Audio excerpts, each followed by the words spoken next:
Salut les collectionneurs, j'espère que vous êtes accrochés à votre siège. Parce qu'on prend un vaisseau et on se dirige tout droit sur la planète verte, au ciel vert, à savoir Namek, puisque c'est littéralement le nom de cette nouvelle annonce, puisque Bulma, Nameksei no Tabidachi, voyage en direction de la planète Namek avec Bulma, et on a juste, vous le voyez sur cette illustration, une Bulma, couleur, vestimentaire, Namek, je dis ouais. Elle était très attendue, hein, donc c'est la tenue évidemment, le fameux pyjama entre guillemets, je vous rappelle l'anecdote.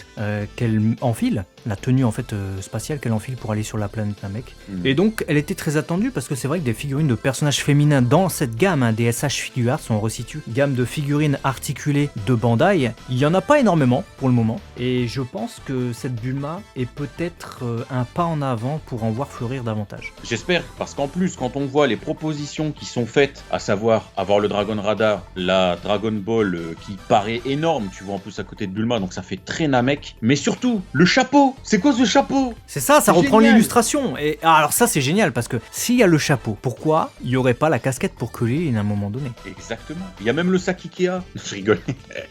Le sac Bulma. Cette testasse, regardez, cette testasse effrayée. Mais c'est, je revois Bulma, j'entends Bulma. c'est...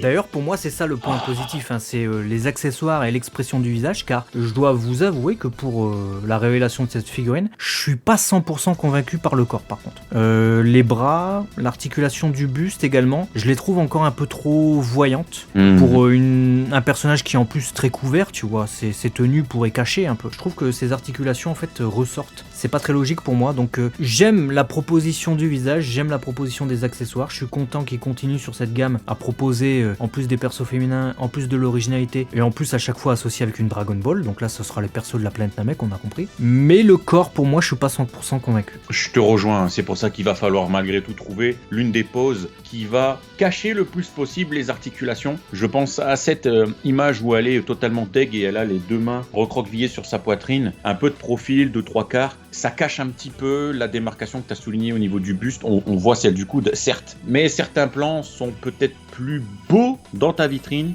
que reprendre par exemple, malheureusement l'illustration que tu soulignais, on voit deux coudes vraiment très grossiers, deux poignets très grossiers. C'est voilà, faudra voir en vrai comment ça va rendre et ce qu'on pourra en faire en tout cas d'exceptionnel, mais ça reste une bonne nouvelle, une bonne annonce, une bonne proposition. On est ravis. Dites-nous dans les commentaires si vous la kiffez, si vous êtes preneur, si vous allez vous laisser tenter par cette nouvelle annonce de Bulma. Nous on se retrouve très très vite, certainement dès demain pour une nouvelle vidéo sur la chaîne des collectionneurs Abaka, le petit singe. À très vite.